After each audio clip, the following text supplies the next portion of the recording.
Hello everyone, this is Pratiksha Singh and welcome to Social Science Academy.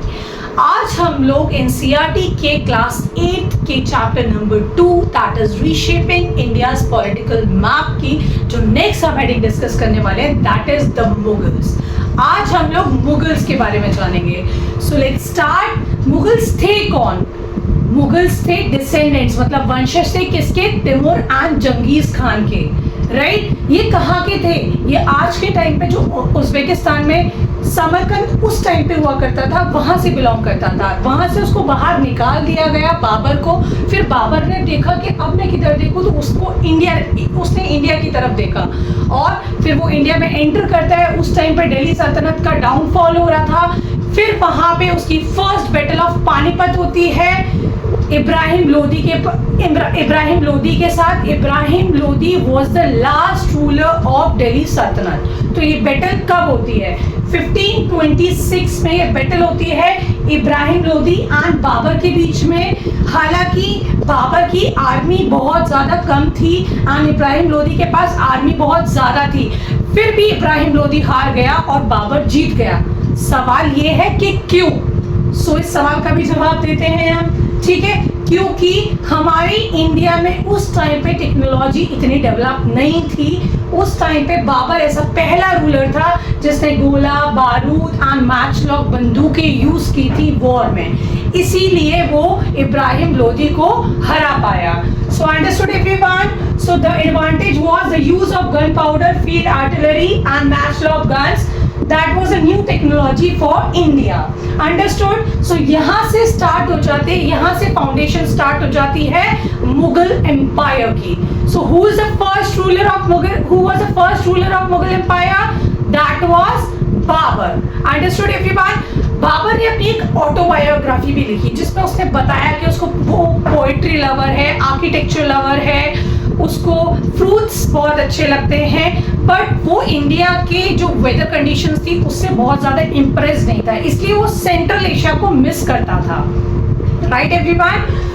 पर जब उसने देखा कि इंडिया की वेल्थ को देखा, गोल्ड एंड सिल्वर को देखा और हमारे स्किल्ड आर्टिसंस देखे कि यहाँ पे तो बहुत सारे आर्टिसंस हैं और जो कि मतलब यहाँ के लोग कला में बहुत ज़्यादा आगे हैं और हर तरह की कला के लोग मिल जाते हैं, तो वो यहाँ की आर्ट से बहुत ज़्यादा, स्किल्ड आर्टिसन से बहुत ज़्यादा इम्प्रेस्ड हुआ, राइट, एंड इंडिया की वेल्थ से बहुत ज़्यादा इम्प्रेस हुआ। सो उसने ये चूज किया, he choose to stay in India and build empire here rather than going back to central Asia. So guys, Babur rule करता है 1526 से लेकर 1530 तक। उसके बाद थ्रोन पे उसका बेटा आता है हुमायूं। उसकी जो जर्नी थी वो बहुत ही स्ट्रगलसम थी, ठीक है, क्योंकि जगह जगह से इंटरप्शंस बहुत थे।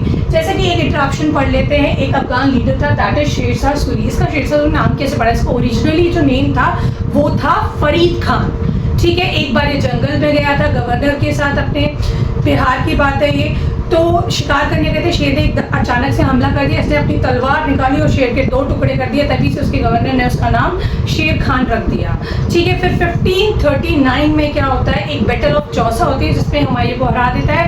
फाइनली 1540 में दोबारा बैटल होती है, बैटल ऑफ कन्नौज, ठीक है, हुमायूं एंड शेरशाह सूरी के बीच में, जिसमें कि हुमायूं को मैदान छोड़ के भागना पड़ा एंड फिर यहाँ से स्टार्ट हो जाती है एम्पायर स्टार्ट हो जाता है दिल्ली में।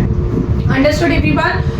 पर शेरशाह सूरी की सूरी डायनेस्टी भी बहुत ज़्यादा लॉन्ग रूल नहीं किया, ये भी शॉर्ट लिव थी।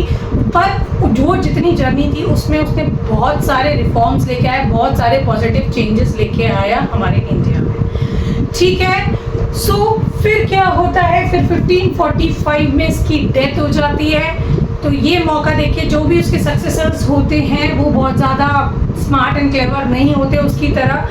1555 में दोबारा से हुमायूं की री एंट्री होती है। सो वहाँ पे वो दोबारा से फाइट होती है और दोबारा से हुमायूं अपना एम्पायर जीत लेता है। इसमें लिखा है ना, हुमायूं रिकॉन्क्यूर्ड द लॉस्ट टेरिटरी। समझ में आया? 1555 में वो वापस अपनी थ्रोन पे आ जाता है, बट 1 साल बाद ही उसकी लाइब्रेरी पे चढ़ रहा था सीढ़ियों से गिर जाता है, स्लिप हो जाता है, उसकी डेथ हो जाती है।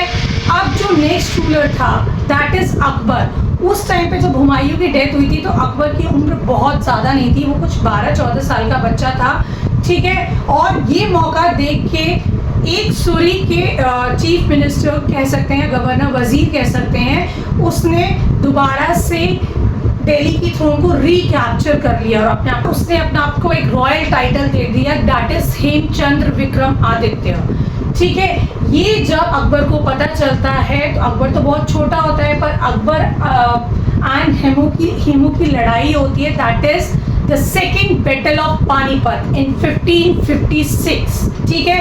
अकबर छोटा होता है तो उस टाइम पे जो उनका रेजेंट होता है दैट इज बैराम खान इस पूरे युद्ध की देखरेख करता है और वापस से अकबर अपनी थ्रोन को रिकैप्चर कर लेता है। Hemu was injured and captured. Akbar reclaimed Delhi for the Mughals. So I hope you understand this. So guys, अब मिलते हैं नेक्स्ट वीडियो में एक न्यू टॉपिक के साथ, that is Akbar and Aurangzeb. और ज़्यादा डिटेल में हम लोग डिस्कस करेंगे अकबर एंड औरंगजेब के बारे में। So if you like this video, like it. Thank you so much.